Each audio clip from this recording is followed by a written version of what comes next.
selain daripada dilihat dalam konteks halal, ada tak sudut lain? Jadi bagaimana nak combinekan di antara konsep halal dengan perubatan, dengan yang Dr. Shanul sebutkan bahawa tak boleh menyebabkan ianya akan mendatangkan kemudaratan. Silakan Prof. Sesungguhnya yang halal itu jelas dan yang haram itu juga jelas.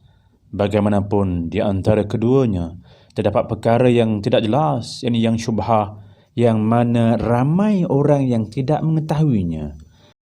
Sebenarnya saya nak cerita juga sikit sebenarnya tentang latar belakang saya. Saya ni sebenarnya dilantik di bahagian JAKIM ni ialah kerana membantu ahli syariah juga. At the same time saya ni bahagian teknikal lah.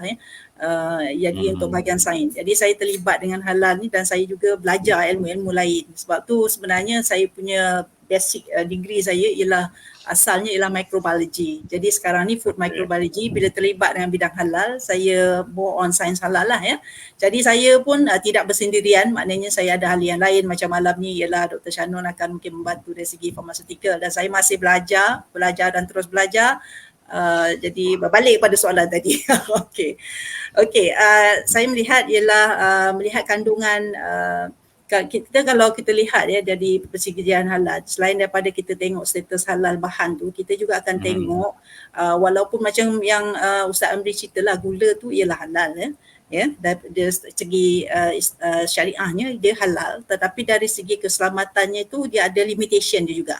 Macam contohnya kita, sebab tu kita kena mengikut peraturan makanan 1983 Akta tu dan juga peraturan dia contohnya macam contohnya sukrosa Sukrosa ni kalau ikut peraturan makanan 1985 ya, muka surat 76, dia kata contohnya susu tepung untuk rumusan kanak-kanak jadi dia kata akan dia bagi tahulah bahawa sukrosa, glukosa, fosforata yang ni yang 91B bahagian D tu dia kata tidak melebihi 12 gram pada setiap 100 gram contohnya. Dia halal tapi dia ada certain limitation.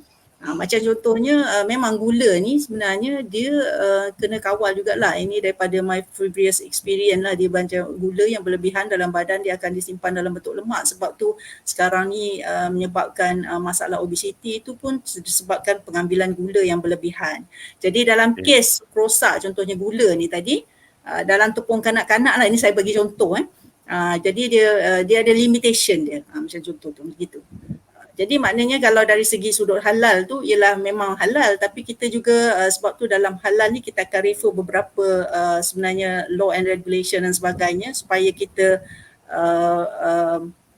selain daripada kita mengadakan permohonan persediaan halal mengikut bahan tersebut, tapi kita kena dia ada certain limitation jugalah. Kita akan mengikut undang-undang juga peraturan makanan yang disediakan oleh pihak KKM. Nanti akan saya detailkan sedikit bagaimana sebenarnya berkaitan halal ni di Malaysia dikaitkan dengan KKM nanti saya detailkan sedikit Dr. Amri. Alright.